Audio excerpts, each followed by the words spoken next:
Welcome back to Liberty on the Rocks. As always, I'm your host, William Gadsden, and I'm joined by my co-host, Thomas Kilroy. Tom, how are you? Excellent. Outstanding. As always, we are brought to you by the Think Liberty Network. Check out Think Liberty on Facebook, Twitter, or whatever your favorite social media outlet is. And, of course, check out our newest shirt on the Amazon merchandise store. I believe the specialty for this week is the Space Force t-shirt. Yep. $15 for, I believe it's just the rest of this week. And then after that, it's going to go up to $20. So be sure and check that out. So this month, as we announced, is our campaign for Fight for Your Rights. And the part that Liberty on the Rocks is going to play in this campaign is a very general discussion on the amendments that are outlined in the Constitution.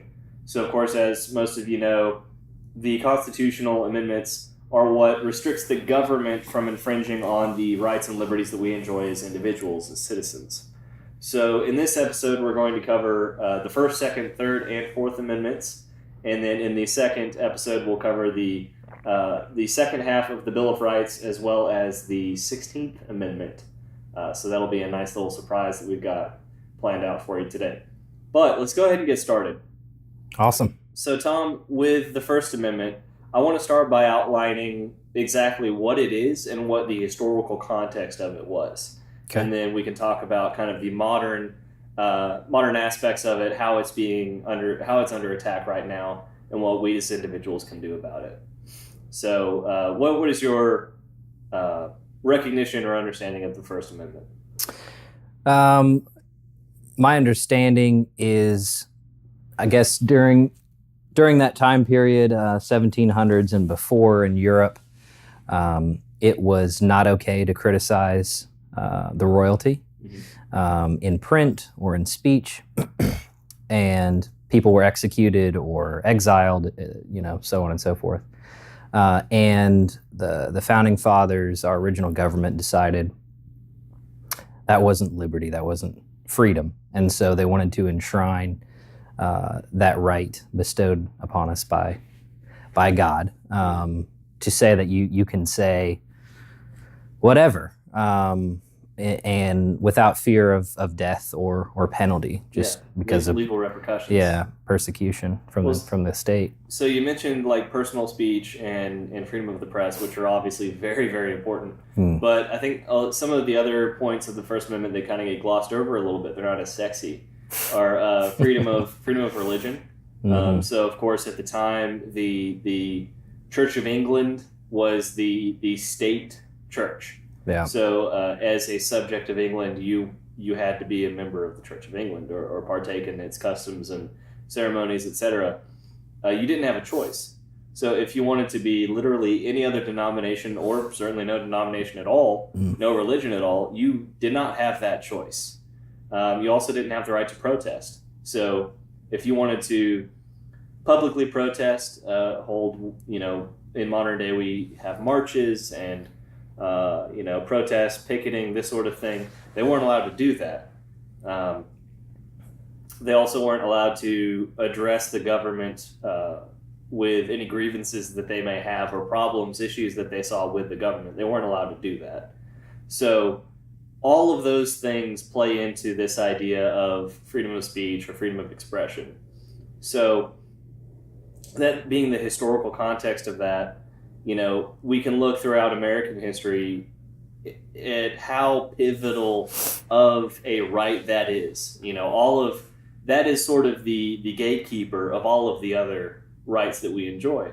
So if we feel that one of our other rights is being infringed upon, we can protest, we can write an article and send it into our local newspaper, we can make a video and post it online. Yeah. We can have our voices heard without fear of legal repercussions or, in a worst case scenario, being dragged out of our homes in the middle of the night, whatever sort of dystopian hypothetical you want to throw out there, we don't have to worry about it. And, well, it makes sense that would be the first one then. Yeah. If you have any issues, feel free to talk about it. Right.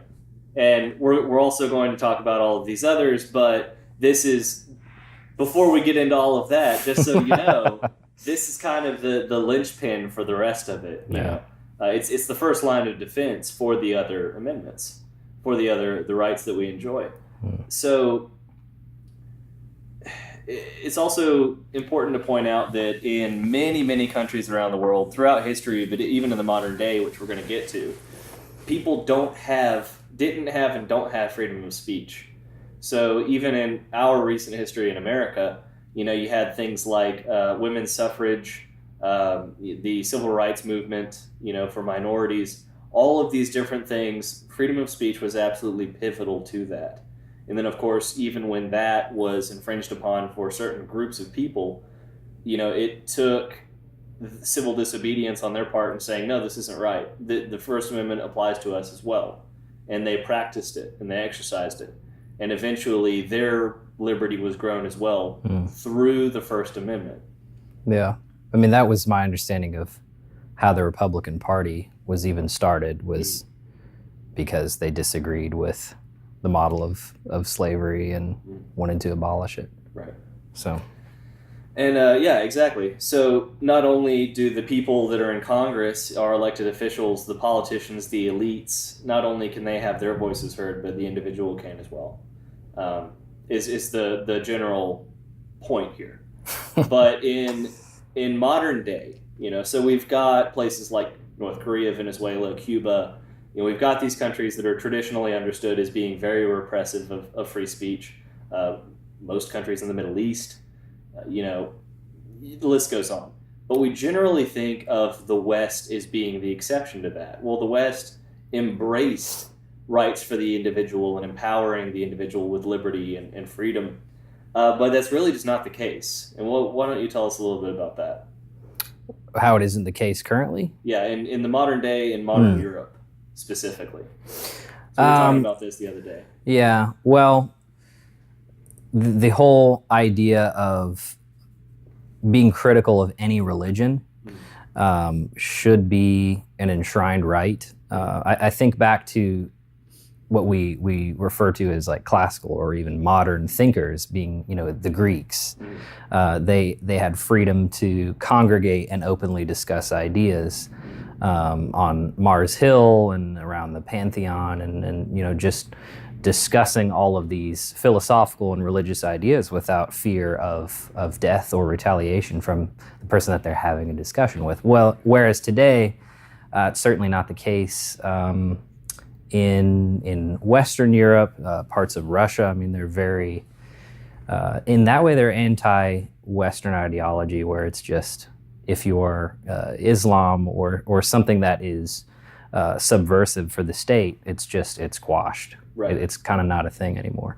Whereas on the left, literally to the west in Western Europe, Sure.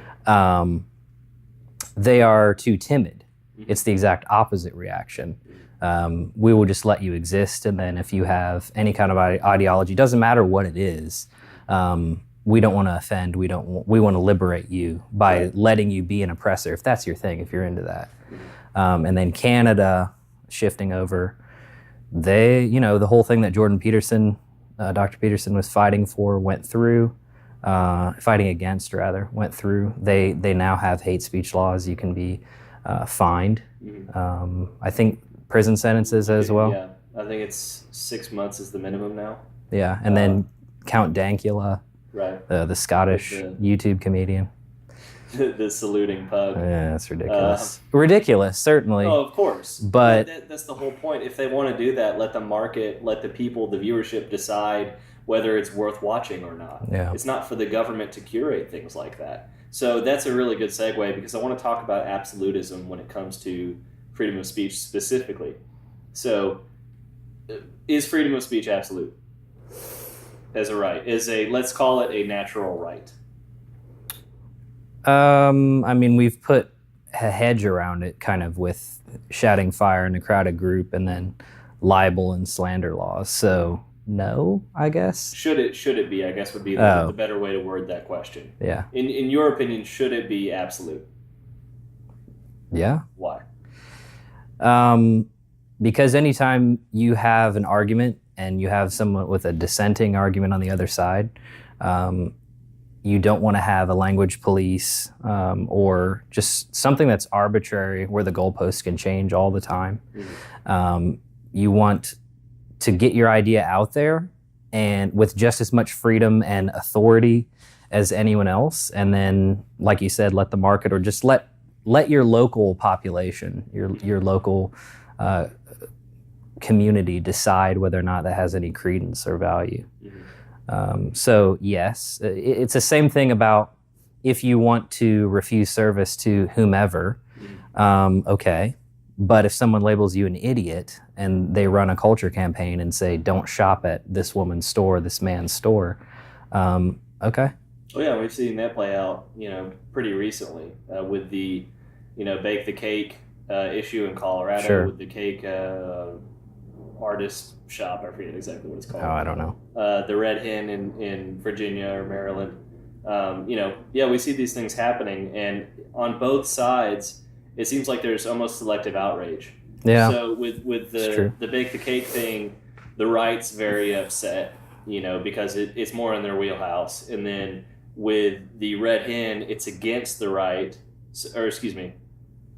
Yeah, it was. It was against the right. So the right's upset, but the left is now defending the company's right to do that. Where in Colorado with the bake the cake, the left was not defending them. Yeah, I don't. They were bigots. It's a little bit different because I think the company with the Red Hen, they were pressured by people, by the mob that came in. Yeah, mob.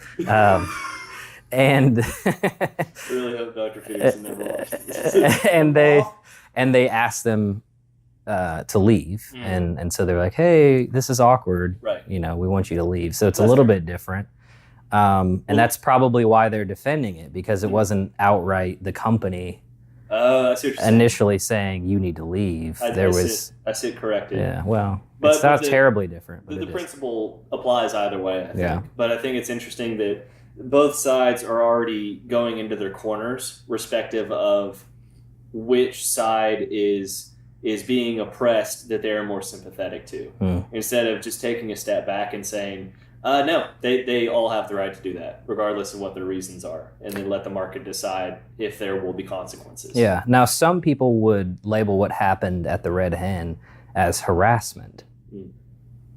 Was it harassment?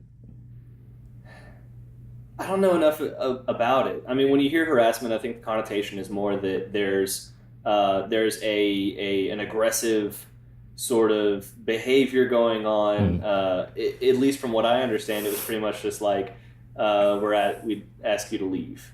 Yeah, well, I think it was surrounding a table and then just chanting. Okay, yeah. See, that's a bit more. It's kind of like what Maxine Waters advocated for. If you see someone, don't let them eat in peace. Follow them home.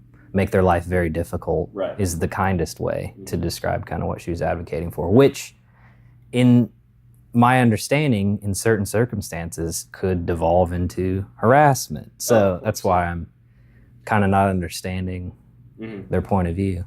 Yeah, and I mean, we could get into the specifics of, okay, well, where does it go from free speech to harassment? Yeah, there's certainly a gray area. Oh, absolutely. With shouting fire in a crowded theater, Ben Shapiro's touched on this before, and he actually went into court cases and legal precedent, which I can't because I'm not Ben Shapiro. But but he made the point that it's not as simple as you're not allowed to shout that. Is it a call to action? Are you with a certain degree of expectation, understanding that if you say something, people are going to do something as a result of it because you're asking them to? What is your intent? There's all sorts of nuance and complications to that, but which I think goes back to what you asked earlier. Should it be limited at all? And then that's where that kind of steps in, rather with actual law and should-isms. Right. So, but it's interesting that you brought up the shouting fire in a crowded theater, because that seems to be the first thing that anyone says that believes that we should have hate speech laws. or something like Bill C-16 from Canada. Which is why I brought it. First thing they run to Yeah. is that, which, I mean, obviously there's a huge gap. Oh yeah, but it's like, hey, we already did it once, even though it's not really necessarily related. So And so they use that as an excuse to greatly expand on whatever sort of legislation that they want to have put in place. So this is another one of those. This is something that the left does frequently. Is they'll take something that's very familiar to everyone, that's just understood as, yeah, this is okay, this is acceptable, and then closing that gap in a statement and just saying, yeah, these are basically the same thing. Well, no, they're not. So it's a very important point to make. So, but free speech being free speech, as opposed to harassment or whatever else. Yeah, I do believe it should be absolute, because as soon as you start making concessions like that and you say, well, this isn't the same thing, or this is different, or this should be outlawed, there ought to be a law. Yeah. As soon as you start doing that, that's when encroachment comes in. And you start creeping into infringement on that individual right. Yeah. Something I think is really interesting is how much something else in the universe relates to another topic, which doesn't necessarily correlate. So, for instance, Newtonian laws in physics, an object in motion tends to stay in motion. So the minute you start to say whatever about an amendment and, let's tweak it, it's now in motion. Right. And now it's going to be hard to stop. That's a really good point. So, the same could be true of current entitlements.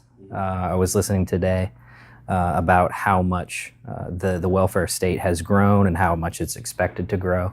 And it's like this... Where do you draw the line? Yeah, it's just this daunting figure, and it just keeps growing. Yeah. So every year. When is enough enough? Right. Well, we want to limit hate speech, or we want to outlaw hate speech. Okay. What is hate speech? Who decides what hate speech is? Right. Where do we draw the line? How do we, if we pass a sort of law, outlawing hate speech, whatever that is, once we've all decided where that line is, how do we keep it from growing, from changing? Yeah, well, and how in tune with someone else's emotions at every millisecond of the day do you need to be to say, well, wait, that offended this group. Right. And well, now that group's larger because they all collectively feel one way about something, and that shouldn't dictate law. But it's really easy with that mindset. Okay, well, let's move the goalposts now, because collectively, at this current breath in time, that's offensive. And it just can go any way. Yeah. And it's not stable. It's not stable at all. So the point here being, instead of giving the government more power to dictate those things, just don't give them an inch, because they're going to take a mile. Yeah. So keep it all in society, keep it all social. And if you want to move an inch to the right or left in society, okay. That's... Absolutely. Why do you need a gun-wielding, club-wielding government to dictate what people think is correct or courteous to even say? Take a look at what was courteous or okay in television and media from the 1940s up to today. Yeah. There was a cultural change. All of that changed. Yeah. So why can't we do it now? Well, because a lot of the people that would advocate for free speech laws want it now. And they want something done right. It's the current year, fill in the blank. Yeah. Stupid, dumb remarks like that, as if that justifies what they're asking for. Well, we want it right now. And we want to outsource our bullying instead of doing the work ourselves. Which I think it's really interesting that you said bullying, because that's been swimming around in my head. I think looking back to government action, societal action of trying to protect kids in schools. I had fights happen to me. I was, attacked in middle school and high school, and I retaliated. But the whole idea of complete protection in words and in fights, that's kind of spilled over now into, well, the state. Like we need to legislate, and we need to do anti-bullying for all speech now, because it's like that younger community, younger than us and a little bit older in our age, were going through school, and then the whole anti-bullying campaign came out, and then now they're out of school, now they're out of college, and they're in the workforce and in the voting booths, and it's like, well, we want that same protection, those same guarantees. Okay, well, now let's affect change with legislation, because it's a big, scary world out there, and we can't protect ourselves. And that's what they're used to. Well, we're used to having our environment be curated for us, and who did the curating? The government. So why should it be any different now that we're adults? Yeah, is essentially what it comes down to. An authority figure, even if you were in a public school, or rather a private school, Sure. is some authority figure, which now has transcended to the government, because that's who you report to. Well, and so we have this, we talked about, we touched lightly on kind of the differences in foreign countries that are ostensibly free speech. Oh, just less free in general. Right, just in general. Yeah. So you mentioned Canada with Bill C-16. Mm-hmm. I know in Holland, so when we were talking about the historical aspect of this, I made the point that it's not just the politicians or just the elites that can have their voices heard, it's also the people, and how important that is. Sure. So in the modern day, in Holland, they had to pass a law. Oh yeah, we touched on this last time. Yes, Yeah. saying that politicians have an exception to hate speech laws. So politicians can say whatever they want, but nobody else can, by law. That should be terrifying to everyone. England, let's talk about England. If there are, I don't recall the exact number, but there are thousands of people a year that are arrested for offensive speech online. There's a guy arrested for posting the lyrics to Kung Fu Fighting. You can't make this up. There was a girl arrested for posting lyrics from a rap song. This is a trademarked song. These are the lyrics to the song. She posted it. Boom. The government decided it's offensive. You're going to pay a fine and or go to jail. If you it's censoring authorship at that point. Let's look at this person's skin color and background, and then they're not even taking cues for irony or satire or anything, or she's a devout fan. Right. And that's why she posted They're not taking anything into context, because it's the government. It all has to be. It's identity politics. I understand the necessity for standardization when you're a part of an organization of that size, but if you can't afford or you can't put in the effort to dig through all of the context and what's actually going on here, then you shouldn't be doing it at all. You just need to step out of it. So they're half-assing taking their cues from the culture. Yeah, is what it comes down to. Well, the culture told us that if you were this ethnicity or this gender or this whatever, then there are certain things you can do and certain things you can't do. And now we're going to make it law. Yeah. That's insanely scary. So what's the same? It's directly related to what you've quoted and plenty of other people of the, Andrew Breitbart of politics is downstream of culture. Yeah, absolutely. So, half-assed. The man was a prophet. You don't have to edit that out. It's fine. But they're taking it further and further, and they continue to pick and choose. So along the same lines of ethnicity or gender, now we have religion as well. So if you criticize Islam specifically, then you can go to jail, or you can be fined. And when you get to jail, because huge portions of the population are radicalized Muslims, you'll probably be killed. Recently Tommy Robinson was arrested for filming outside of a public courthouse. Not dead. Forever. Not dead. It's they not actually dead. just got out on bail because they called it a mistrial. Weird. For filming outside of a public courthouse where I think 7 convicted pedophiles that were running a grooming ring were being sentenced. They had already been found guilty, and he was reporting on it. And he was arrested, not given a trial, certainly not in front of a jury of his peers, which is what we'll get into next episode. Well, it was really interesting situation because they picked and chose who they wanted to target. Right. because I think the decree was no one can talk about this. But there were sources that cited public information, which why did they even make that public if people weren't supposed to talk about it? Right. And then he copied a lot of what those people said. And then he shamed them. Right. On the court steps, saying, "Are you proud of yourself?" And he told them what they did, which shouldn't be surprising. It was shameful, certainly, and they felt awkward and bad. As they should. Which, society, exactly, yeah. That's exactly how it's supposed to go. So, but instead, the government is cracking down on that and curating based on the government's preferences. The people are not free to speak their mind anymore, which is just so sad, especially in a country that's culturally as similar to us as England is. So is it that they believe they've ascended to some higher plane of existence and civility where you can't make someone feel awkward or uncomfortable? I think if that might be true in any small way, it makes sense why comedy's dying, because it makes people feel slightly uncomfortable. And therefore, we're better than that. It's insert year. We need to be more civil. I think that might be the justification of some people, but I don't think that's the big picture. I don't think it's as lofty as all that. So, okay. I think they are literally swept up by the current of culture, the cultural current. It's just... They're just excited to point something out. Yeah, this is the thing now. So the government has to get involved in it because that's so smart. Well, the culture is going this way, so the government needs to enforce it now. That is what it comes down to in my mind. I don't think there's any sort of big picture conspiracy or anything like that. Well, and this was the same government that said like what we were doing now would be illegal. Right. Yeah. Alcohol is not okay.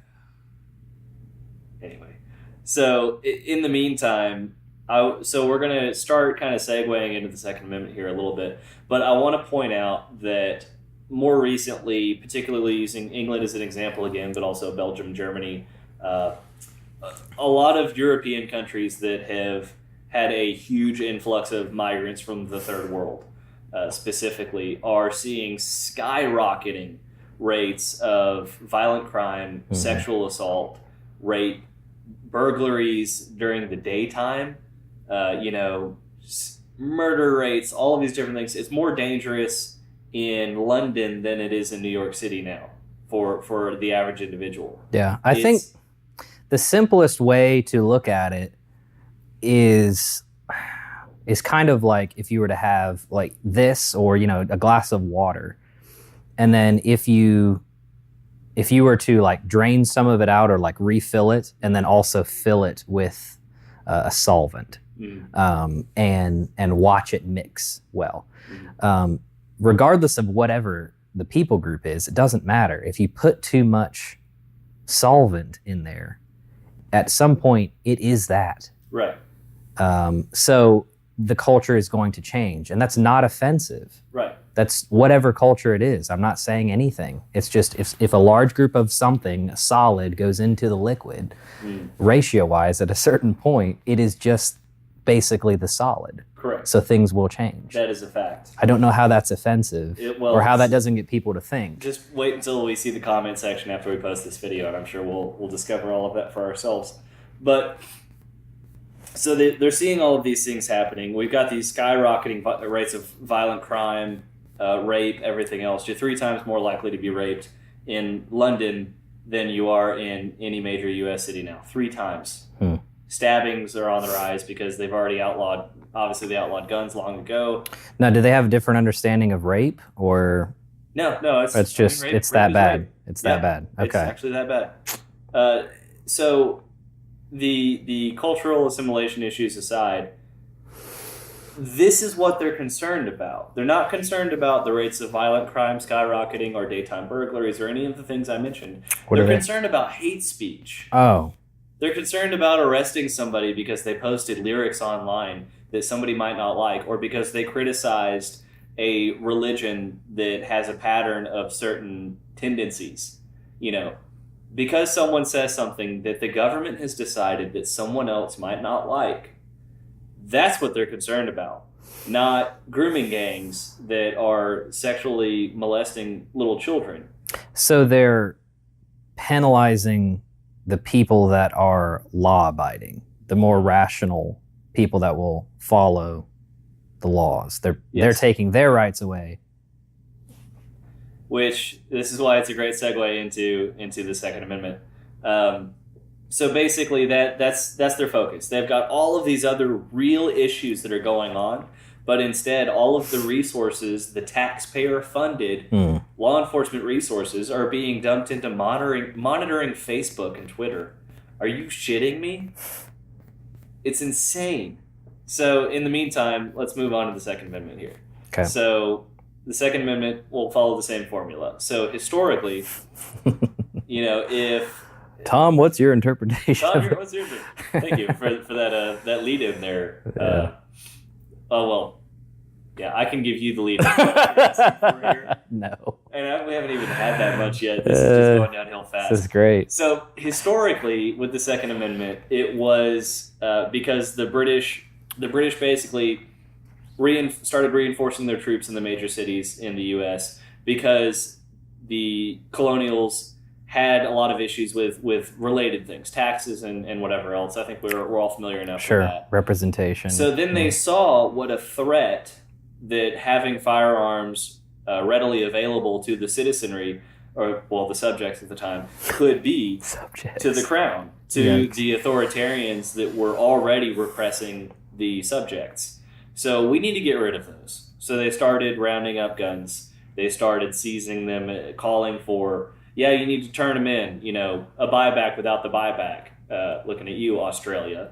But so the Founding Fathers, after the war, having used said guns to shoot the British and gain our independence, they understood very well how important it was to preserve the right for individuals to bear arms. Yeah, I don't think they were that ignorant, for people to say that they were that ignorant to use guns against a repressive government and be like, oh yeah, won't happen to us. We'll just let it be. Well, yeah, not only that's why it was important. But, this is a pattern of history, just throughout history. You look at the Scots in Braveheart. They're talking. They couldn't have a sword or anything so like that. Some of them hid them, but the rest of them at the beginning of the rebellion, they've got like antlers on top of sticks and stuff. It's brutal. Or at the festival when they're throwing the rocks, he says, well, the English won't let us, train with real weapons. So it's this was repeated throughout history, and the Founding Fathers understood that, being students of history. Yeah. In addition to just having experienced it themselves, of course. So in the modern day, a lot of people like to look back and say, well, they couldn't have understood the advancement of technology. You and I understand that that's total BS. Because at the time, and what a lot of people don't realize, is there were multi-shot, what we would understand as semi-automatic weapons in existence 100 years before the Founding Fathers were even around. Yeah. Pepperbox pistol, duckfoot pistol, the Puckett was the revolving gun, the Garandoni rifle. There were all of these examples. Well, ancient, I think, Portuguese weapons, you had an organ gun, which is essentially a lot of muskets just in a line, and you light them all, and then they fire. Okay. They knew that existed, and they were like, yep, that's cool. And you can have that too. They had seen technology advancing over time. So it's not like this is the gold standard, a one-shot musket. Yeah. No way it's going to advance from here. It's obviously a ludicrous argument. So, this is the pinnacle of firearms technology. The pinnacle of firearms technology. No way it's going to advance from here. That's funny. So obviously that's ridiculous. I want to also tackle in the modern context how a lot of people say that, well, you don't need this or that. And this is probably what gets my blood boiling more than any other argument. Well, would you say it's because they don't know why the amendment was made?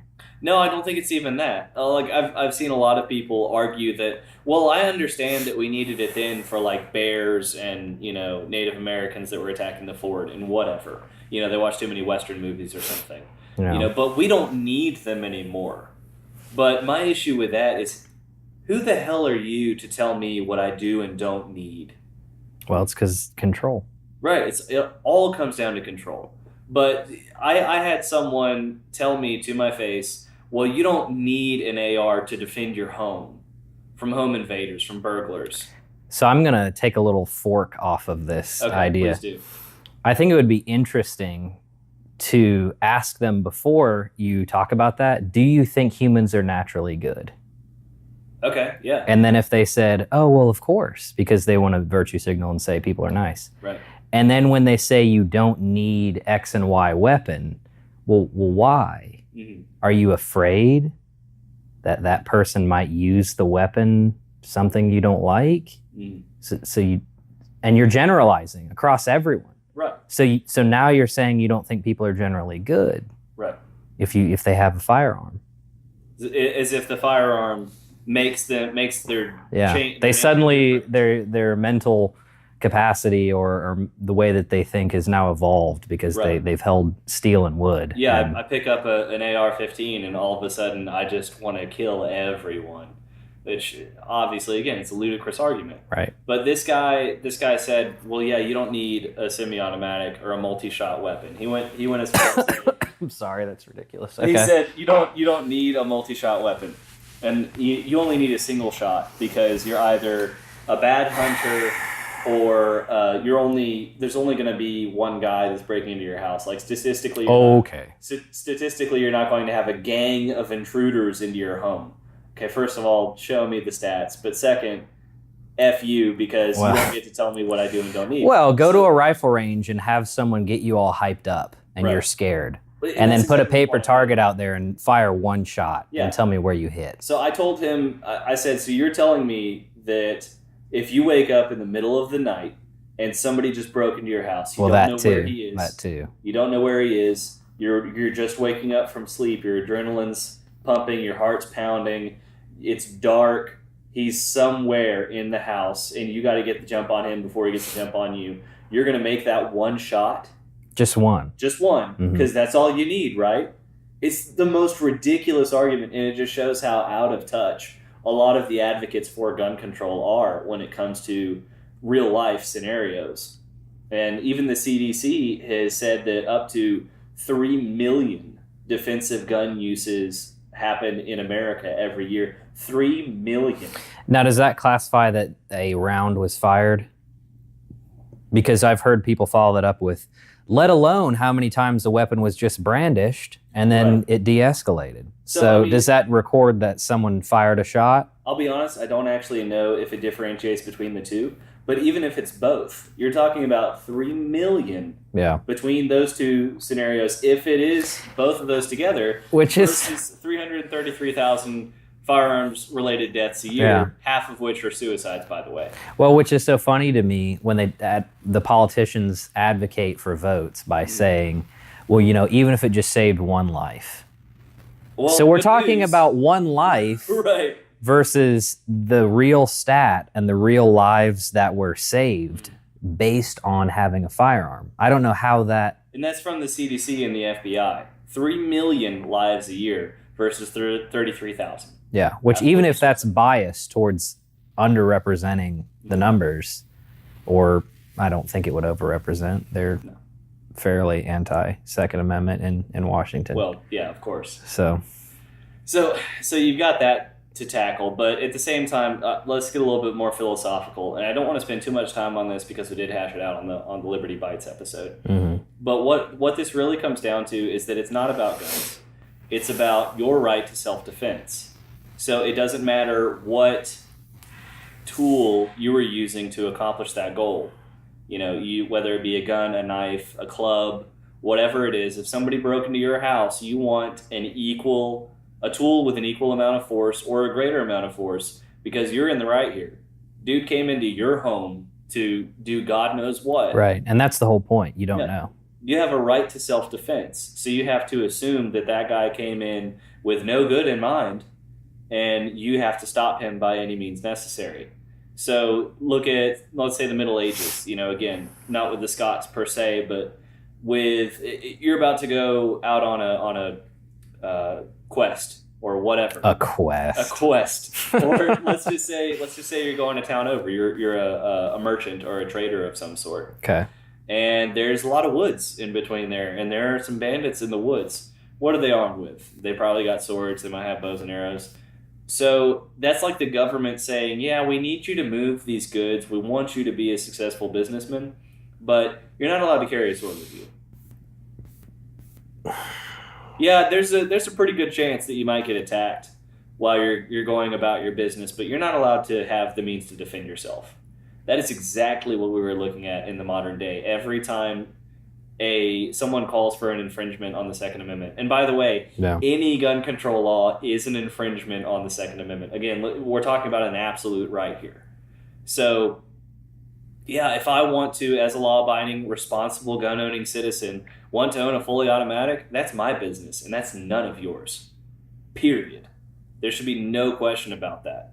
And that's one reason I really like what Austin Peterson has talked about a lot. Missouri candidate? I'm not sure. Okay, anyway, AP, he talks a lot about how we need to be on the offensive here.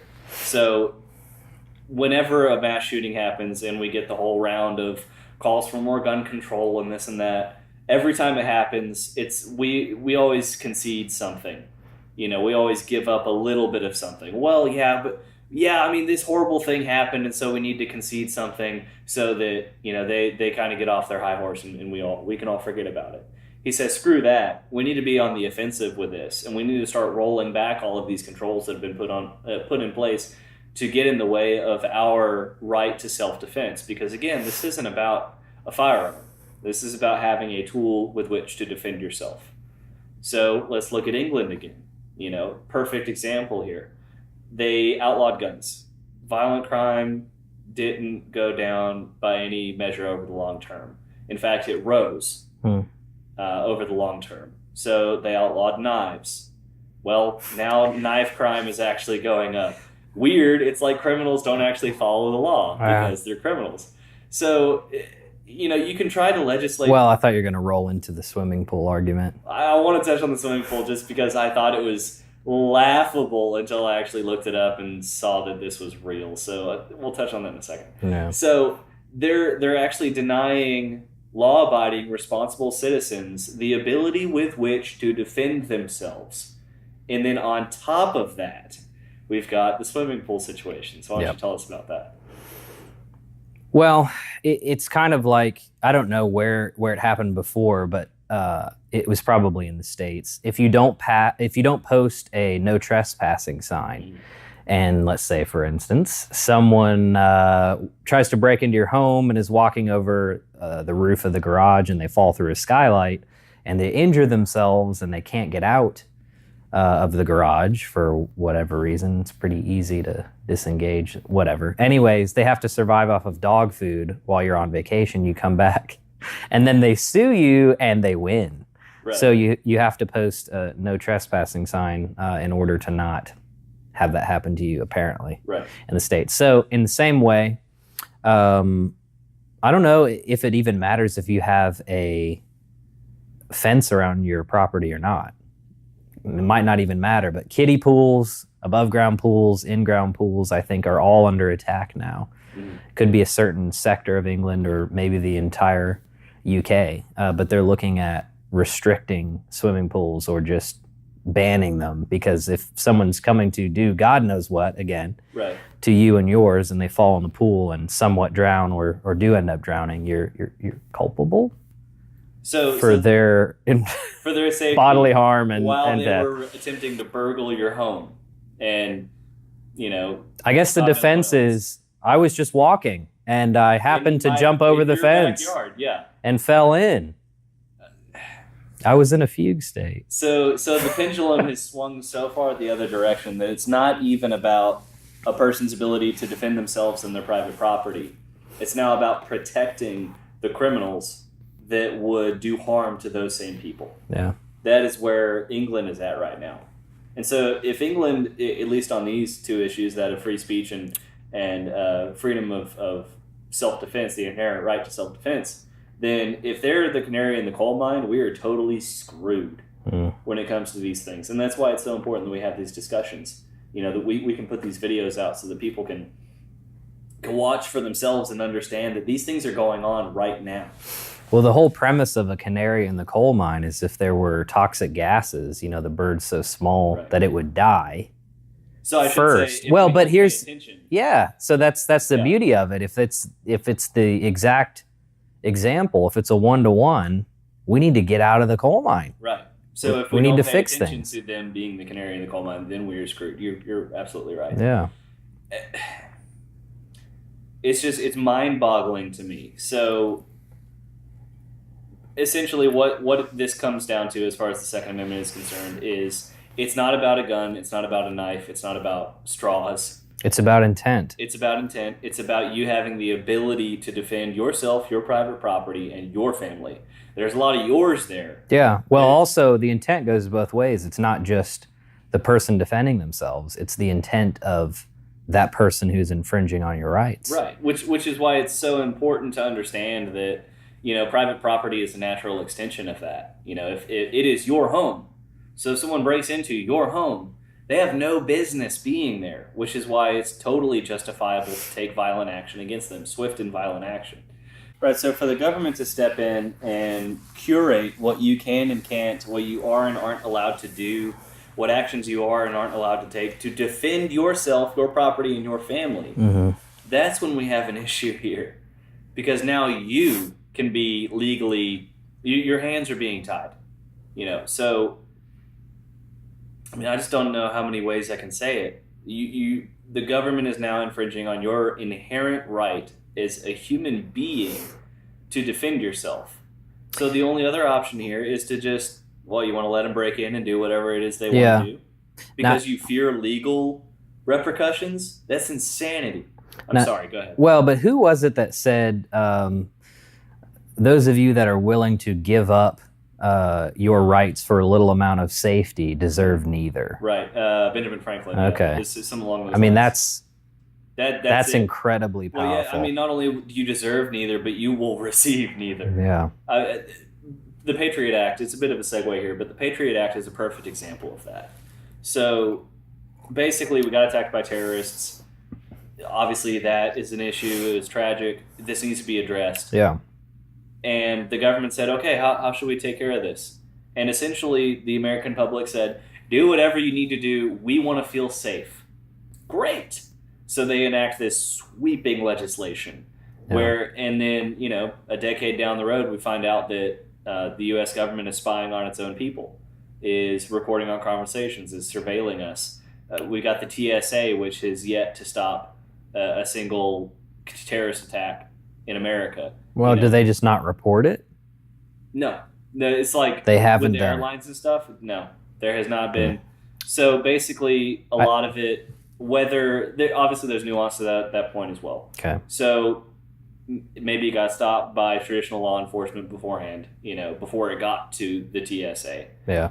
Maybe attacks were deterred because of their presence, but there's no way to measure any of these things. Well, and I did As see far a as study. reaction is concerned. I don't know if it was Britain or here, but they showed how many munitions and live hand grenades that they went through. They were like a secret shopper for the TSA, and they didn't pass any of them. I mean, and by didn't pass, I mean they let all of them pass through. Right. So kind of says something about that. Yeah. Their effectiveness. But that's essentially what the Patriot Act was. It was, we want to feel safe, we want to feel secure, do something about it. Make us feel secure. And in return, we had rights taken away from us. They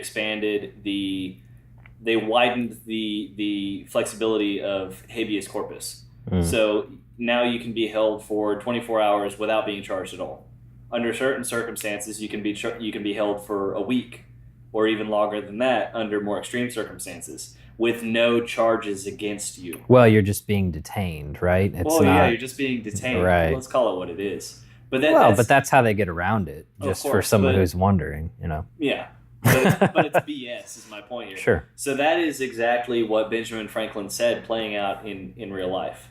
So instead, when it comes to security, take that into your hands. But you can't do that unless you're able to have the tools necessary for that. Yeah. And those tools are guns. So this is people are going to roll their eyes or whatever. This is a big throwback. But it's like when the people group, the nation of Israel, was under attack, and they said, "Help us, Rome. Right. We need help." And they came in, they helped them, and then proceeded to completely occupy them and dominate them. Yes. And so you gotta be careful with. Just stand up for yourself, I think, is the premise of the story. Yeah. And even for them. Anyone else? And it's interesting you bring that up because history repeats itself, as we all understand. Right. Which is another thing. I'm all over the place today. I'm loving it. Hit it, man. The idea that we need to tear down monuments or white out parts of the textbook that are unfortunate or offensive, triggering. Aren't they setting themselves up to repeat history? Yes. You know, those who fail to heed the warnings of history are doomed to repeat it. Right. So why are they actively wiping out They don't understand. icons? It's all emotionally driven. That's insane to me. It's all about control, and all of that is emotionally driven. I believe that 110%. But when you get to, so with Israel, again, when it, right before it first formed in 46, I think it was May 18th, 1946 is when they declared themselves. Mm. So before that, when they were, the Arabs and the Jews in Israel were fighting one another. Well, Palestine at the time, it was a British colony is not the right word. It was a region. Yeah, it was a region controlled by the British. And they weren't allowed to have weapons. But the Arabs and the Jews were already at one another's throats, and the British were just trying to keep the peace until they pulled out. So the early Israelis took it upon themselves to raid British camps and arm themselves with British weapons. And the Arabs did the same thing. And then as soon as they declared independence, the British were like, and then, 6 surrounding sovereign nations, Arab nations, invaded Israel to try to stop them from forming independence, and the Israelis proceeded to kick their asses for the first of, 3 or 4 times now? Well, Yom Kippur, 6 day, so 3, 4 generously if you include all of the side proxy stuff. The back and forth, yeah. But anyway, so every time throughout history with the Scots, with the Jews, and later the Israelis, it's been a case of not depending on someone else for your security, but taking care of it on your own as a people group, but also as an individual. So if you want to call the cops, and obviously experience may vary depending on where you live in the country. Yeah, 4 to 6 to 10 minute response time. Right, but then you look at something like Flint, Michigan. There's a really good documentary on Netflix that follows the Flint police department. And we're super undermanned, we're super under budget. Their response times were over an hour. Wow. Are there certain regions that they just wouldn't go to anymore? Yes, that is also the case. That's terrible. So it's, there's anything from a domestic dispute to a drive-by shooting. Yeah, we'll be there in an hour and a half. No, this is happening right now. I need you to be here right now. Well, we can't, sir or ma'am, so you're going to have to suck it up. Okay, now it's incumbent upon the individual to arm themselves and be responsible for their own security. So don't let yourself be a victim. And that's uncomfortable and unfortunate. Of course. So, but at some point, it's just reality. It's an hour. Yeah. So what are you going to do for an hour? Yeah. Somebody's breaking into my house. Good luck. We'll be there in an hour. And that's in a major city, mind you. That's not even looking at a lot of rural areas where things are spread out, the police departments are undermanned, et cetera, et cetera. Yeah. Don't leave it to someone else. No one is going to care about you more than you. Well, and that's true in business too. Yeah. Anyone that's been in the working world is trying to get up in, the career ladder. Obviously, you do that by, I think, being courteous and grateful for where you've been, but also extremely helpful. Yes. But in terms of work-life balance, in terms of how hard that you strive to pursue something, that's up to you. Right.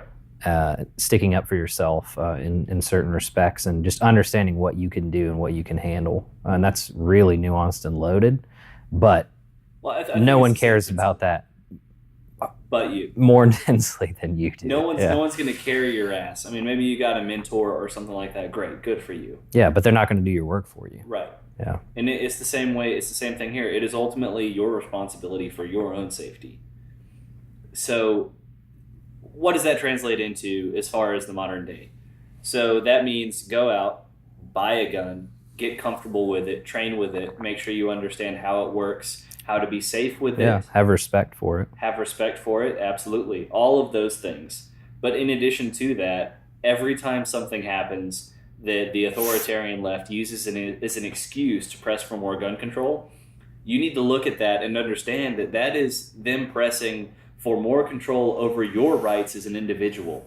And this is the same way with freedom of speech. That's the whole point of this campaign, this Fight for Your Rights campaign, is you need to be proactive on these things. So whenever someone says, we need gun control because of this, you should take that as a personal attack on your natural rights. And you need to explain to them why it's important that not only you, but they as well have the ability to arm and defend themselves, because that's ultimately what it's about. Whether it be against domestic, criminals or whatever, or against foreign military forces, or against your own tyrannical government. Yeah. I think it's an important note to add to what you're saying. I've looked at different weapons, shopping and whatnot. There are plenty of people out there. They have no idea how expensive a reliable firearm is, and how they would even need to rearrange their budget in order to do that. So what would you say? And in order to effectively and safely protect yourself? I would say look at legislation. So first of all, what are your needs on a pragmatic level? What are your needs? Well, I just want it for home defense. Mm-hmm. Or I just want to go hunting with it, or whatever. Whatever your needs are, fine. Don't buy anything more than that. I've got a large collection of firearms, but that's because I am a collector and I enjoy my firearms. Yeah, you're an enthusiast for sure. Thank you, enthusiast. But at the same time, I have weapons for all these different occasions. So I've got one for self-defense if I'm going to carry concealed when I go out. I've got one for home defense. My wife and I both do. Yeah. We've got all the boxes checked. So if you're only looking at buying one or two firearms, look at what's going to fit your needs. So if it's home defense, find something that you are comfortable with. If you're a petite woman, for example, or man, doesn't matter. Or man, that's fair enough. Yeah. Buy something that's easy to use. If you don't have a lot of time to train with it, buy something that's easy to use. Get a shotgun and put some buckshot in it, something that you can point in a general direction and pull the trigger. Yeah. And you're going to neutralize that threat. If you have time to train and practice with it, it's something that you want to get more into. I think one of the most important things when you're picking out exactly what kind of firearm is going to fit your needs, talk to people that know. Go to a Cabela's or a Bass Pro Shop or whatever. Maybe don't go to the local pawn shop, but... Yeah, but there are local distributors that all they do is sell firearms. You've got the big box stores, right.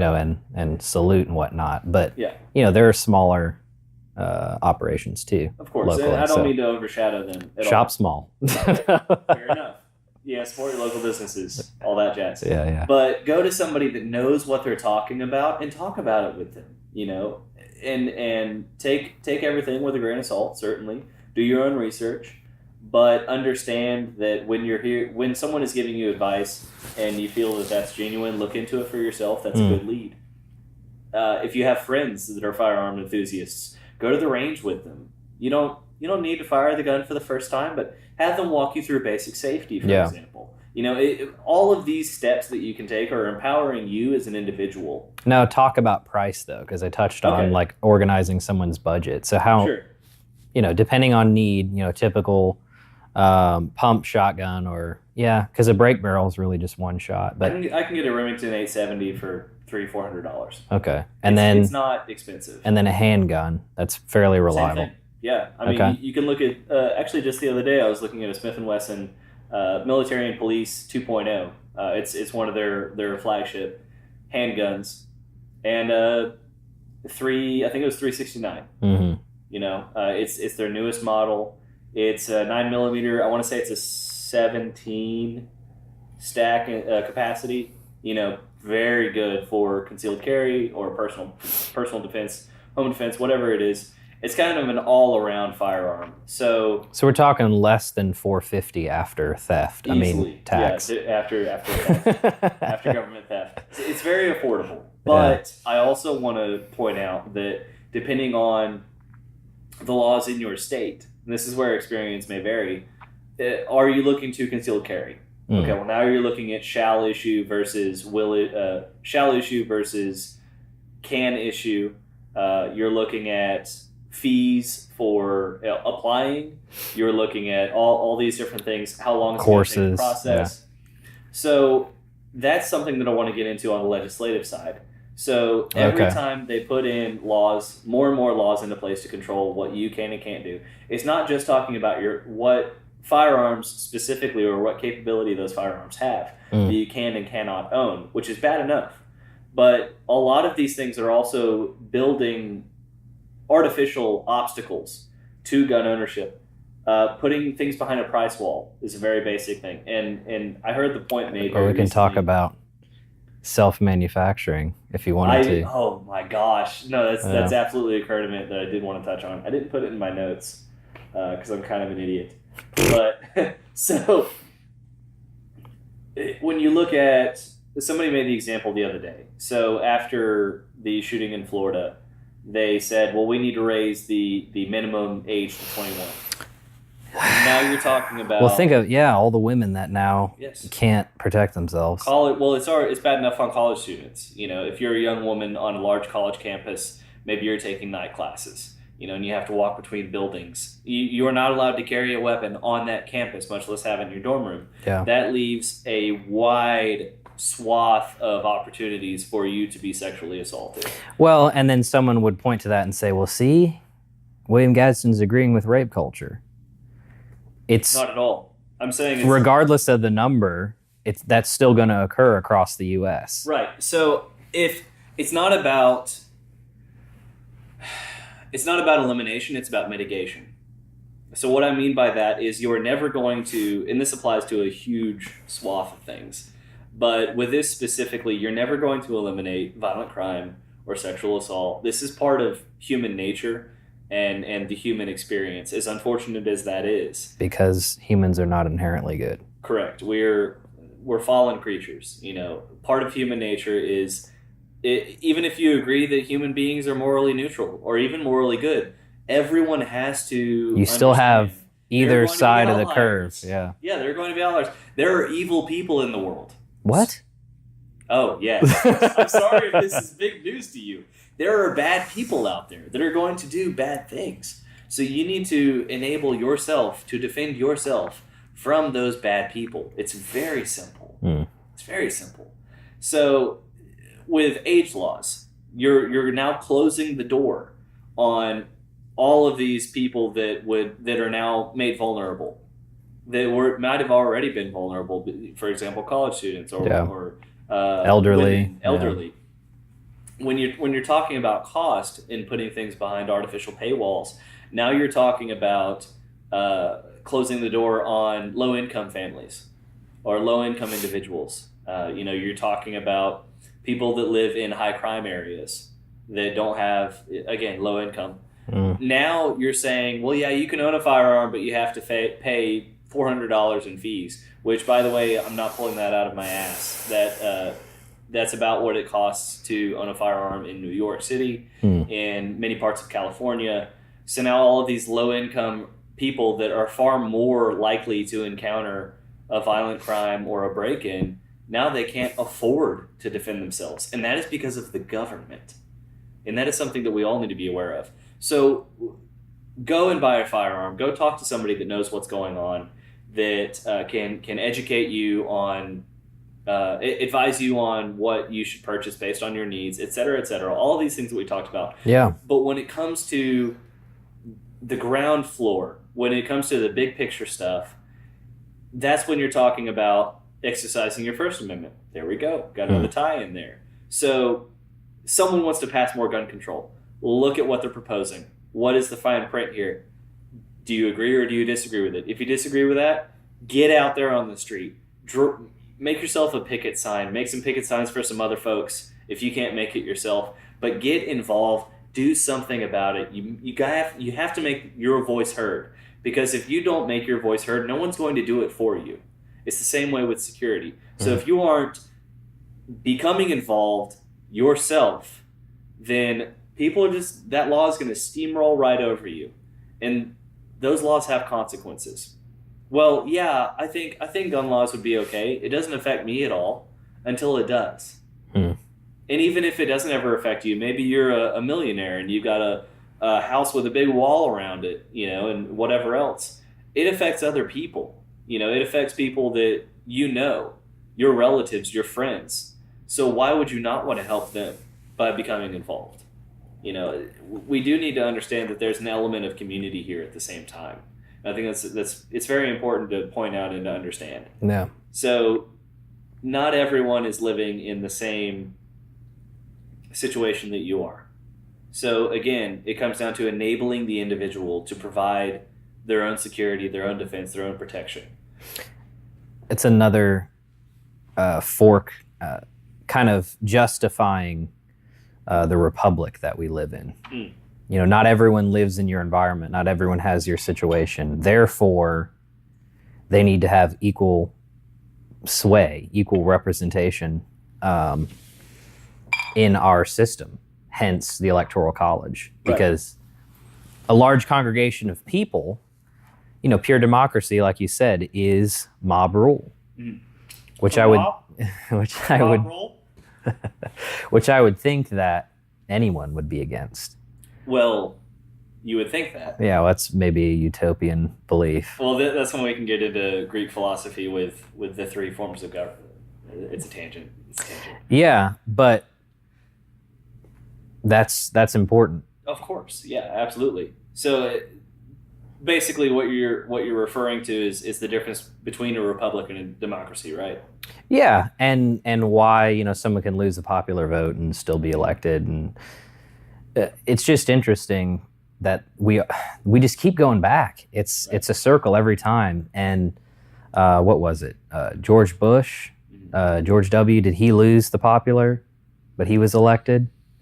I don't want to say definitively because some guy's gonna against Kerry. Yeah, I don't know. And, you were wrong at this one point. I'm going to dismiss everything you said. Yeah. Screw you, hypothetical guy. Anyway, but no, I see what you're saying. But let's take the view out a little bit further than that. So the main difference between a republic and a democracy is that a democracy is majority rule, right? Whereas a republic has representation on all levels. So it's not just the majority that's represented. It's all of the minorities. Well, that's what I was trying to say. So let me, yeah. Now that I'm catching up with myself here, you talked about how important it was, if a majority of people in a region say that they are advocating for gun control, you're now taking it away from people elsewhere from where they live. Hence, why I said, that's why we live in a republic, because there's so many people that live in Southern California. And if they want to dictate a law for their state, which I think that they should be able to do, because I'm for states' rights, self-governance, then okay, I guess that's what it is for them. Yeah. Vinny, you need to move. But then, please. But if they were to dictate, on the coasts, if they were to dictate for the rest of the world, it does affect you. Right. If we were a pure democracy, it would absolutely affect you. Well, and this is something that I want to break into on a separate episode when we get the time. But basically the idea is that you are deciding for other people what is and isn't their inherent rights as an individual. Yeah. So you're not just saying, it's not enough in these people's minds for them to say, well, I don't personally want to own a gun. They want to say, I don't think anyone else should either. Because they're bullied. Yeah, I know. That's weird. What it is. They want control. That's weird. And then they give themselves a pat on the back because, they did something good, and now they're going to go up to their Beverly Hills mansion with armed security, by the way. That's what it comes down to. They are actually removing power from the individual by saying, I know better than you. I'm going to decide for you what is best for you. And in doing so, I'm going to remove your freedom of speech. I'm going to remove your right to self-defense.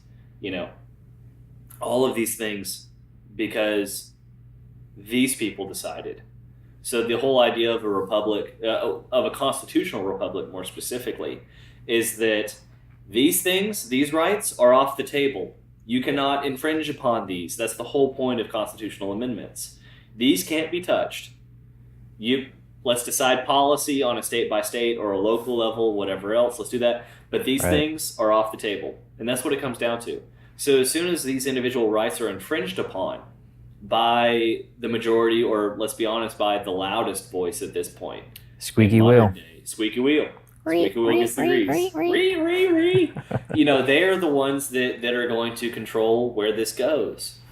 But we're no longer treating constitutional rights like they're off the table. All of a sudden, they're back on the table. Why? Because somebody complained about it a lot? Screw you. Let's move on.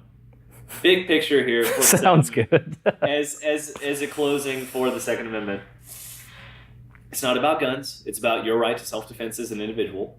Past that, pragmatically, gun control does not work, as seen by most of Europe, specifically England, Australia, Venezuela, Cuba. Gosh. You know, et cetera, et cetera, et cetera. Let's go down the list. And people shouldn't be allowed to decide what is best for you. So if for our audience, if anyone tries to make the argument that, well, you don't need this or you don't need that, how dare you? How dare you tell me what I need to defend and protect my family and my private property and myself as an individual? How dare you come to me and tell me that you know better than I do about what my needs are? You tell them to go take a flying leap. And I'm saying that phrase instead of something else because I don't want you to do more work in post. I appreciate that. You're welcome. God, it makes me so mad. Okay, so that's the Second Amendment. Let's talk about the third. let's talk about the Third Amendment. So the Third Amendment, it's a little bit. It doesn't have as much applicability to the modern day, but I think it's something that it's important for us to touch on. And basically, the Third Amendment says that the government cannot quarter government officials. At the time, it was more geared towards military. Yeah. But they cannot quarter government officials in your home without. I don't think the compensation clause is in there anymore. So basically, we can't have police or military knock on your front door and say, "Hey, this guy's private so and so. He's going to be staying in your house for as long as we like." It was just really expensive for them to build quarters wherever, and so they said, hey, British colonist, we don't have money to build anything. We're not going to tax you, so we're just going to actually tax you by having someone be in your private property. Make sure he's taken care of, or else. Yeah. So I made the point in the Liberty Bites episode that this has a close tie into the Fourth Amendment as well. So it's important to note because, especially in more recent history, like with World War II, for example, we have to recognize that while we have that as a protected right, we did that to a lot of people, like in World War II specifically. Hey, we invaded this country, we're going to occupy it. We don't want to build a barracks. Let's just, they can stay in these people's houses. Screw them, they're refugees anyway. So that's not okay. Let's get that out of the way. Let's recognize that was a thing. It is a thing that we have to be consistent. We have to be intellectually consistent, especially when it comes to matters of liberty. So that being said, this is a direct tie-in with the Fourth Amendment because you're looking at infringing upon property rights. And that's essentially what this comes down to. So this is my home, my car is an extension of my home by law, by U.S. law. Castle law. Castle doctrine, exactly. So, basically the government, and we'll talk about the Fourth Amendment in a second, but spoiler alert, that's warrantless search and seizure. So basically this is... Didn't we already talk about the Patriot Act? But I repeat myself. So basically, this is saying that the government can't just barge in and not specifically for search and seizure purposes, but to quarter someone here. The government can't seize your private property for their own use, and this as well is being infringed upon. So how? Yeah, just to be kind of ridiculous here. How about every show where a police officer is like, "Get out of the car, I need your vehicle," and they get in there. I'm commandeering this vehicle. Yeah. So how is that not a violation? That's exactly what it's going to touch on, because in the Third Amendment, it's speaking specifically about your living area, your living space, your home, your house. But I think a natural extension of that is your vehicle or your property in general. Like, hey, what the hell are you doing on my front lawn? Do you have a warrant? No. We're just going to camp out here. We're going to set up a tent. Nope, that applies to my front lawn too. Yeah. Get the hell out. Well, it reminds me, what was it, Utah? Where the guy was letting his cattle graze on U.S. sovereign land? Well, the Bureau of Land Management, it's public land, which ironically is not public. So as seen by Bundy, I want to say his last name was. Oh. So yeah, that's an example of that. So that's a little bit different, but it's along the same lines. It's in the same lane, I think. Okay. Just made me think of it, so I thought I'd reference it. Yeah. Yeah. No, I'm glad you did. So basically, this is the government cracking down and saying, well, instead of it just being about your home, instead of using this as a general principle, so even though it's not in black and white that it applies to other things, this is where you get into enumeration and some other principles. But yeah, basically the idea is that, well, this is just your house, so we can apply it to pretty much anything else. This is exactly what Madison was concerned about when they were writing the Constitution itself. If I'm not, unless I'm getting it confused, I believe it was Madison that was against having amendments in the first place, because his idea was that if we have amendments, it's not going to be seen as these are what the government cannot infringe upon, as much as it will be seen as, if it's not there, we can do it on the part of the government. So this which is what happened. This is exactly. Yeah. This is that idea, that concept playing itself out. So you have examples like that with the Bundy Ranch standoff. Or Roe v. Wade, or so on and so forth. Well, Roe v. Wade isn't even based on constitutional law. That's a whole nother ball of wax. But it's not in there.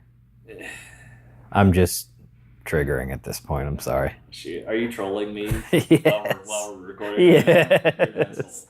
Anyway. I'm gonna need another one of these. So, totally lost my train of thought, man. Come on. Basically, instead of seeing a natural extension of that principle, the government is looking at that and saying, well, this is just telling us what we can't do. So we can't house military or police in your home. Great. We're going to do whatever else we want, even if it's closely related to that amendment. Because it isn't that by letter by letter. Is that what you're saying? Right. Okay. Yeah. So, I mean, fair play. I am a staunch originalist. I think that the Constitution isn't up to... It's not up to liberal interpretation, no pun intended. By liberal, I mean flexible. By, let's do a broad interpretation. I think it's a very strict interpretation. That being said, I think if the principles should still be reflected in U.S. law. Just because it's not actively restricted by the Constitution, that shouldn't give them free rein on everything else. The Constitution should be reflected in everything else, the principles of it. Well, my understanding is this is what it says for federal government. Therefore, now it's up to the state. Well, that's the 10th Amendment, which we're going to get into the next episode. And that is, oh my gosh, you think I ranted on the second, dude? Just wait till we get to the 10th. It's going to be ridiculous. Okay. Anyway, so the Fourth Amendment, let's go ahead and break into that because it's a lot more meaty than the third. So the Fourth Amendment says that you cannot uh, search or seize any citizen's property without a warrant, warrantless search and seizure. Yeah. So what that means is, and it also has some clauses built into it that says the warrant, if a warrant is signed by a judicial authority, it has to be specific to whatever is being searched for. Yeah, So, if you stumble across, a giant crack rock and you're looking for marijuana, you can't seize it. right. Yeah. You also can't arrest the individual because you're on their private property. So you got to go back, get a warrant for the crack rock, then come back, and if it's gone, sorry, bro. Yeah. But that is specifically to protect the individual. Obviously, that's a little bit more of a hypothetical. Well, insofar as you see it all the time on crime shows. Right. So which, that's when you get into, well, this is obviously overrepresented because of the crime shows. Correct. No one wants to see, oh, look, a handgun or whatever. It's legally owned. Well, Yeah. that's boring. No one wants to watch it. But anyway, that aside. Right. So it has clauses built in there where they have to be looking for something specific. And if they don't find that, they have to come back with something that is addressing whatever it is they found the last time, as you said in your example. Mm-hmm. So this is, as we mentioned with Castle Doctrine, this is your vehicle, whatever else, is an extension of your private property. So the difference between the third and the fourth is that the third is specifically about your house and home, whereas the fourth is more broadly applicable to private property in general. I mean, and the idea of protecting private property is an inherent concept in the Constitution, the Declaration of Independence, et cetera, et cetera. You're going back to John Locke at that point, which we've talked about on our philosopher episodes of the Think Liberty podcast. Mm-hmm. This idea that you as an individual have the right to property, and that is your property, and nobody can screw with it because it is your property and nobody else's. How often have you watched a video on the internet of both sides picketing or talking, and someone snatches someone else's hat? Yeah. Oh, dude. Like, it's crazy. Oh my gosh, we forgot to talk about 3D printing. Well, yeah. Let's finish this thought, and then we're going to go back to it real quick, because this is good stuff. No, I just think it's like if I had a nickel for every time someone's hat was swiped, Yeah. I saw a video where I think it was on a college campus. A girl took a guy's hat. Yeah. And she went on and on about how I am, this specific type of person, and therefore, he's wearing a Trump hat, and that's a microaggression, whatever. Don't. So I know. So it's all for you, man. He shows the authorities and the local police the video, and they're like, "I'm sorry, ma'am, we're going to actually charge you with stealing his hat." Oh, okay, ma'am. I thought you said man. I was like, no. What did they charge him with? No, okay, ma'am. Yeah. Well, yeah, of course. Madam. Yeah. So it's interesting how far someone thinks that they can go with it without realizing a hat is actually a piece of property as well. Yeah. Taking someone's scarf or whatever. Well, that's when you get into this whole like cultural indoctrination of sorts. Well, let's creep in on private property, the concept of private property, or of free speech, or of self-defense, or I mean, it's just a sliding scale, right, because like what you said earlier, at what point does it stop? Oh, I don't like the color orange. Mm-hmm. Okay, well, why? Well, it doesn't matter because all these other people say they don't like it too, and we're taking all your things that are orange. Right. What? Yeah, and so anyway, moving on to that. So basically, the line is the Constitution. The line is our amendments. That's the line right there. Yeah, and I think that makes sense why you're a strict. You have a strict interpretation of it. It's not living. It is in fact done. It is dead. Right. It's set. Now, if you want to adapt it, there's a process for that. Sure. Repeal the Second Amendment, great. If you can get a supermajority of Congress and a supermajority of the U.S. citizenry, good luck to you. Yeah. There is a process for that, and as much as it would kill me inside, I mean, frankly, I would probably move to another country, but I would respect that. If you go through the proper channels as outlined in the Constitution. Like I said, good luck getting that much support. That's true. But they Now want on to to work other around it. things. They want to undermine this, But yeah, you're right. So this it's this creeping, it's this sliding scale, as you said. Yeah, and now it's encroaching on an established national law Right. that said if you self-manufacture a firearm, that's fine. It can be no serial number, no understanding of the state, and basically the argument is, well, that was for gunsmiths and enthusiasts that had the means and the raw materials to self-manufacture. But now it's gotten streamlined. It's a lot easier. Right. You can get a metal CNC machine. You can, a Liberator pistol or the plethora of examples out there that use hard density PVC plastic through 3D printers.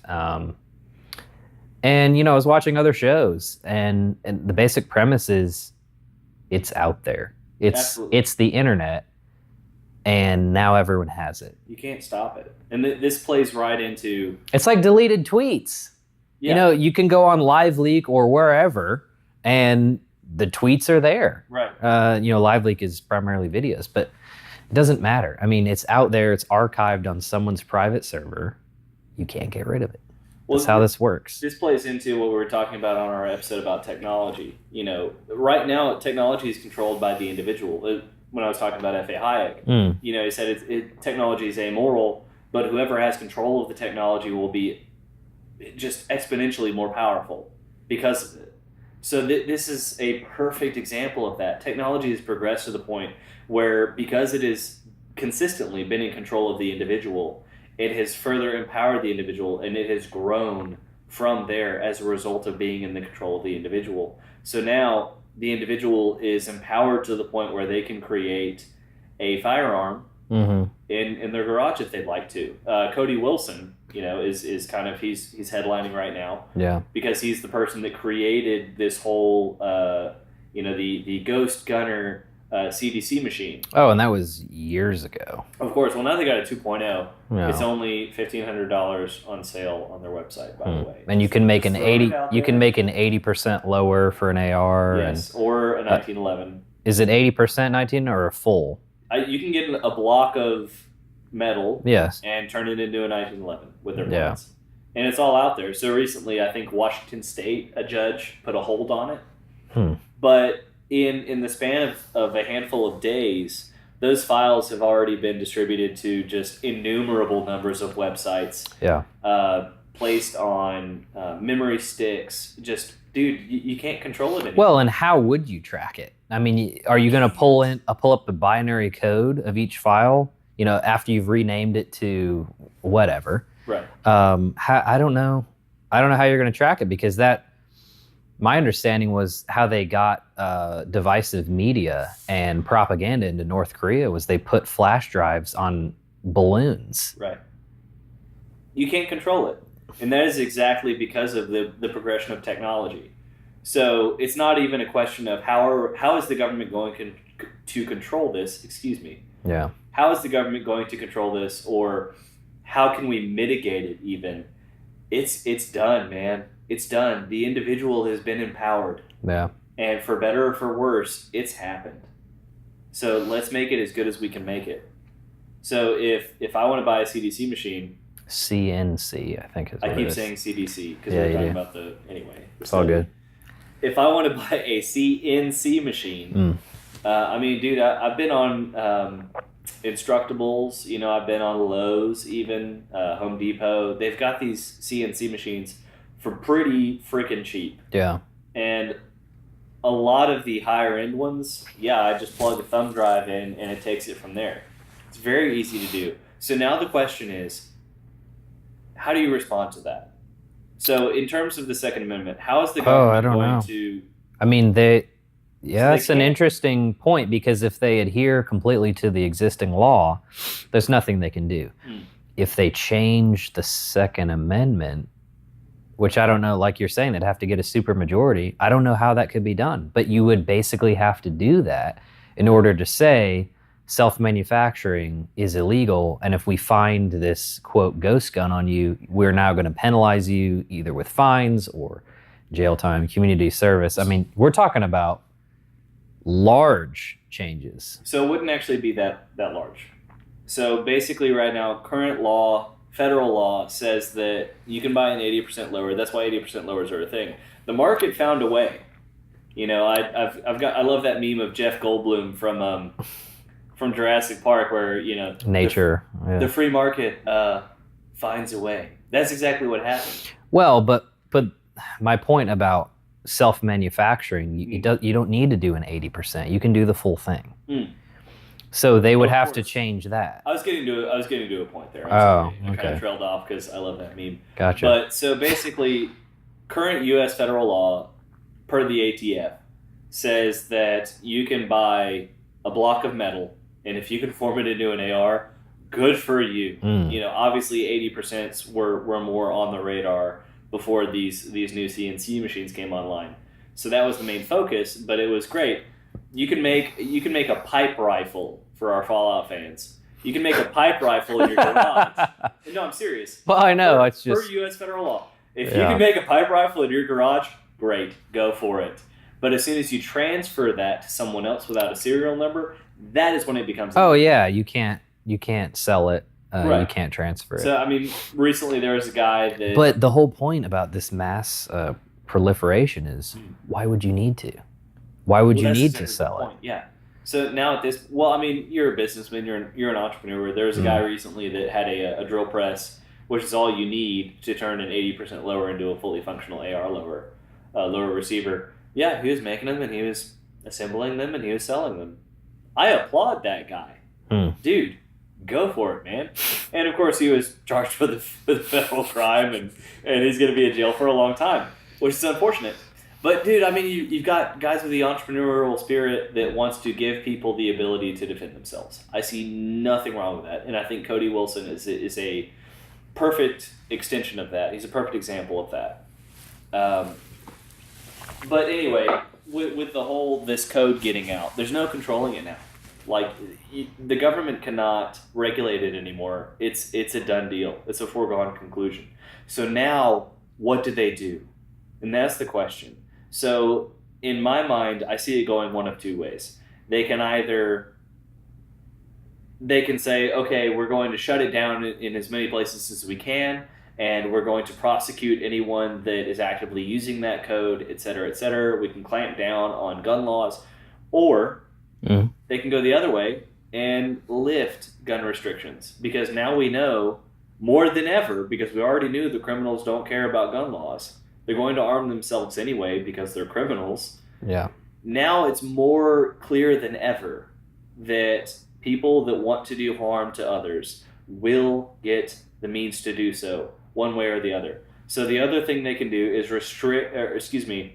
unrestrict. They can lift gun laws in order to allow law-abiding citizens easier means of gaining the exact same means of self-defense that their aggressors are going to have.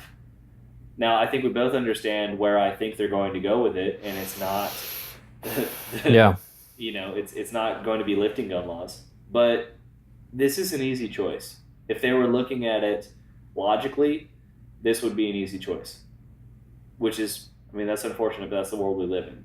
So that's where agorism comes into play, which, I mean, if that's what we got, that's what we got. I'm a fan of it. Let's do it. So let's flip back to the Fourth Amendment real quick to wrap this up. Sure. Basically, what can you do? So right now, and again, I talked about this in the Liberty Bites episode on the Fourth Amendment, but right now we see a massive expansion of equipping law enforcement organizations with military-grade equipment, military-grade weapons, et cetera, et cetera.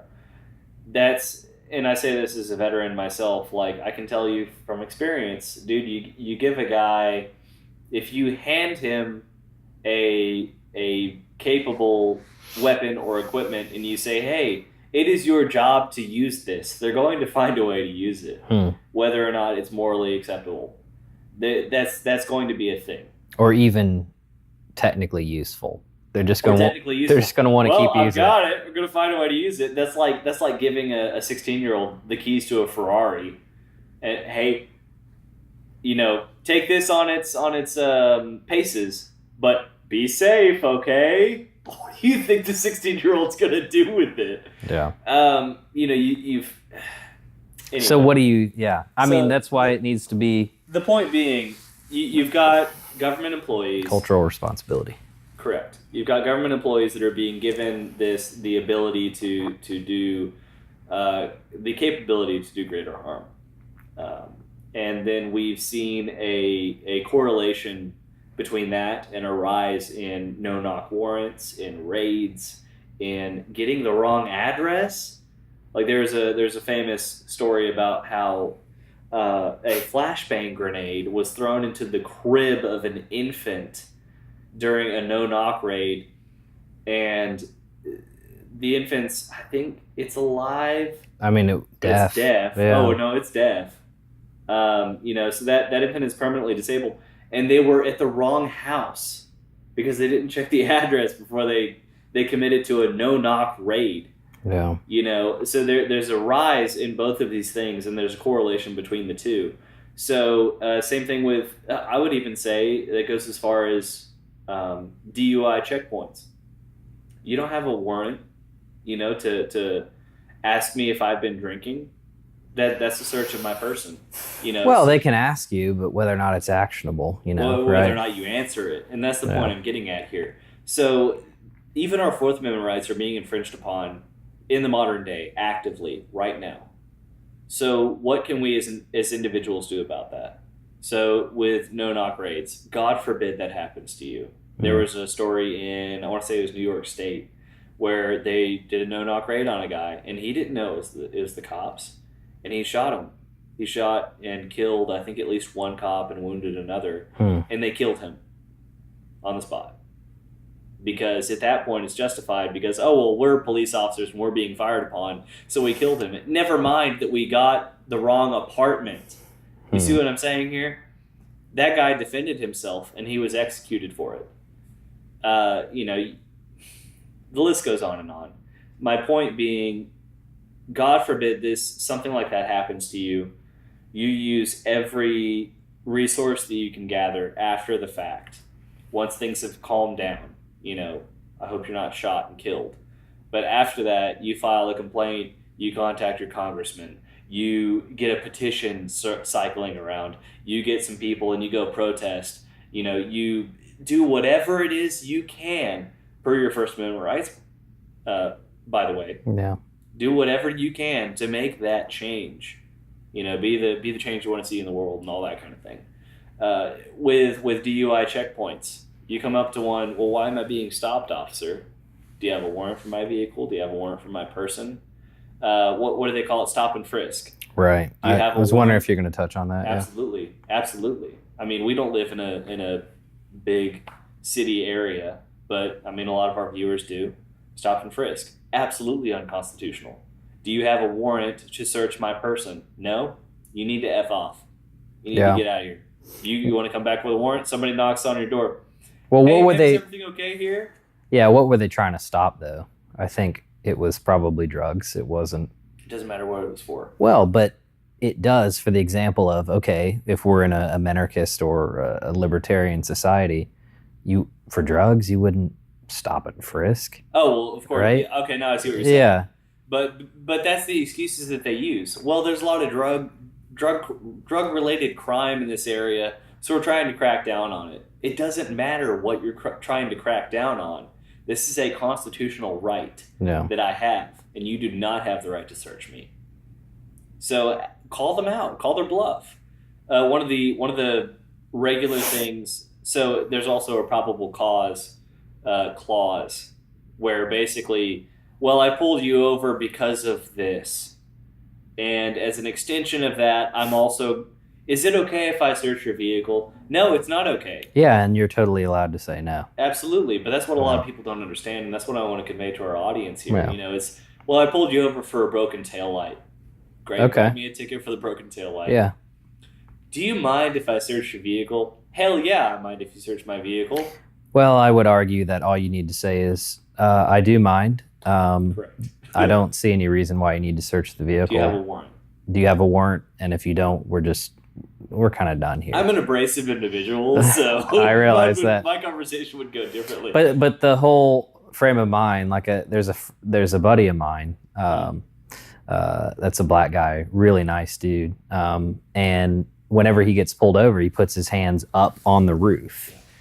And it's like, son, put your hands down, whether it's a black cop or a white cop. But it's like, hey, I'm not a threat.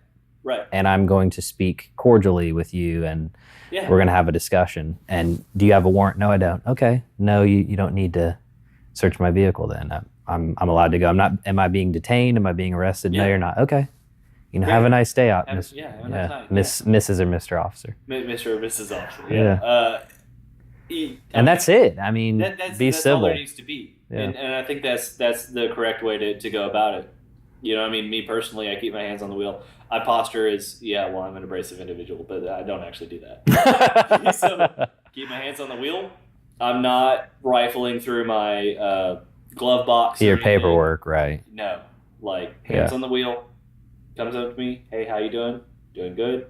Do you mind if I reach for my registration?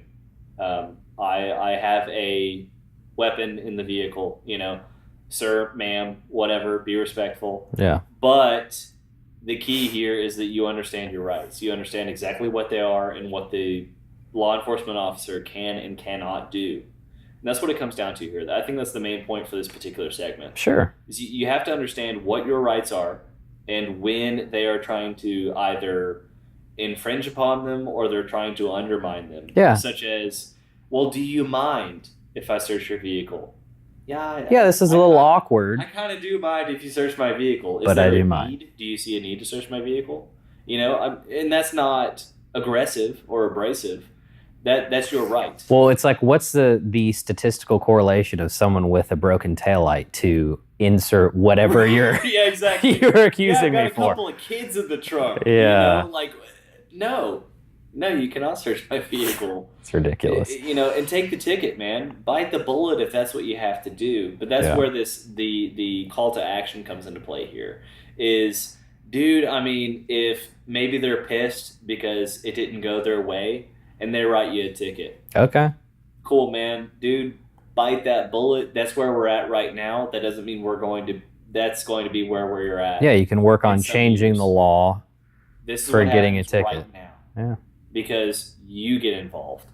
So, in the case I used before, you write your congressman, you pass a petition around, you protest, yada, yada, yada. But even in a regular traffic stop or a DUI checkpoint, just see. Change that norm.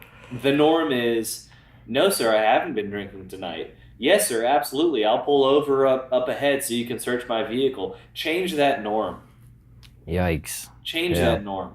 Tell them, no, sir, if you don't have a warrant, I'm not comfortable with you searching my vehicle. You don't have a reason to search my vehicle. Do you have probable cause?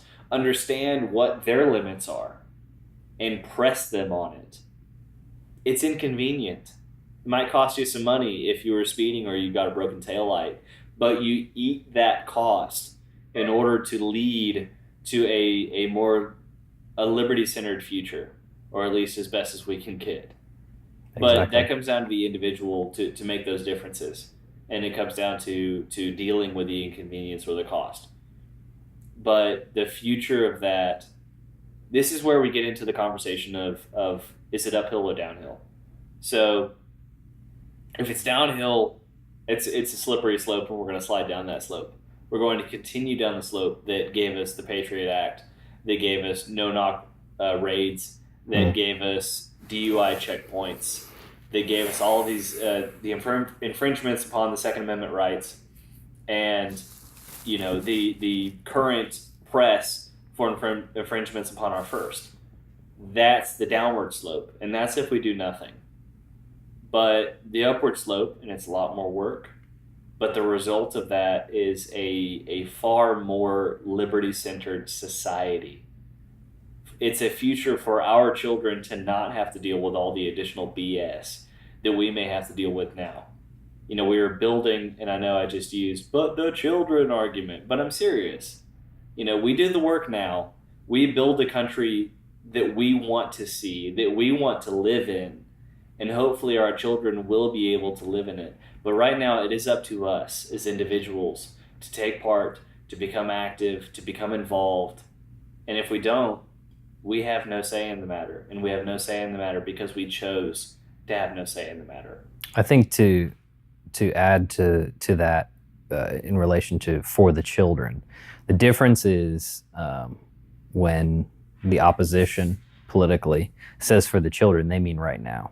Yes. And you are advocating for, well, if we can get it to change now, okay. But realistically, you are trying to support the future generations and trying to give them more liberty and more freedom and a brighter hope to actually make decisions for themselves. Right. You're trying to enable the future generation rather than continue the nanny state, expand the nanny state so that the government can take care of them instead of enabling them to take care of themselves. And that's when we get back to this emotional crux that I think the authoritarian left leans on very heavily. But man, I'm tapped out. Do you have? Yeah, no. If I had anything, I would. I would cheers you, but shoot, that was a good talk. Absolutely. You want to close it? Sure. Closing thoughts. I know I've talked a lot, so I mean, yeah. Just any thoughts that you have. Kind of the thing that I keep going back to is it is an uphill battle. It is uncomfortable, but given enough time, enough personal responsibility, and collective activism, whether it's on a small scale, which I think is vastly more important, your local community and your local government, rather than, let's say the presidency, for instance. But actually putting motion and action to your words is deeply important to me. And it should be to you. It's really easy to start a hashtag movement or to posture with words, but to, not even in a respect where you need local recognition. I mean, I don't put anything out there. It's like, hey, I've done this or this, and I need to pat myself on the back, and so do you. I don't do that.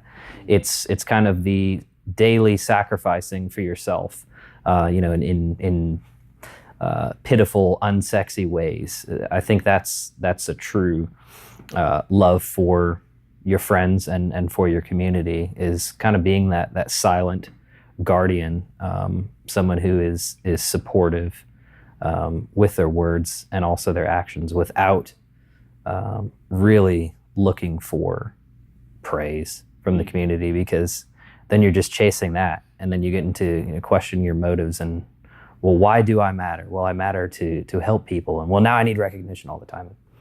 It's just not sustainable. So when I say fight for your rights, it's not to seek recognition for yourself. It's to better yourself through bettering the community, and really partnering with people to help them. Because I said before, I think it was in the last episode, that if the love of money is the root of all evil, then the true capitalist society says the only way that you can benefit yourself is by being helpful to other people. And that's what I advocate for, and that's what I hope for everyone else. Absolutely. Good stuff, man. Well, yeah, so as Tom said, that's basically the focus of this Fight for Your Rights campaign. If you go out and you become involved, your local community, even if it's not something that's sexy, the definition of courage is doing something that you know is right, even when you know that no one is watching. Don't go out there to give yourself a pat on the back, or to virtue signal, or to grandstand. Don't do any of that BS. Go out there because you want to make a difference, and especially when it comes to your individual rights. Because as I said, even if we don't see a measurable change that we can enjoy in our lifetimes, we're doing it for our children. We're doing it for our grandchildren. We're building the country that we want them to live in, and it should be the focal point of this movement. So, I mean, I don't have anything else, man. Yeah, we don't have anything, but cheers. Man, I think this is a good episode. Let us know what you thought of it in the comments. Be sure and hit us up on Think Liberty. You can find us on Facebook, Twitter, wherever your favorite social media outlet is. And of course at our website at think-liberty.com. Be sure and check out our merchandise store on the website and on Amazon. And man, I hope all of y'all will join us to become more liberty-centered along with us next time. I'm William Gaston with Think Liberty.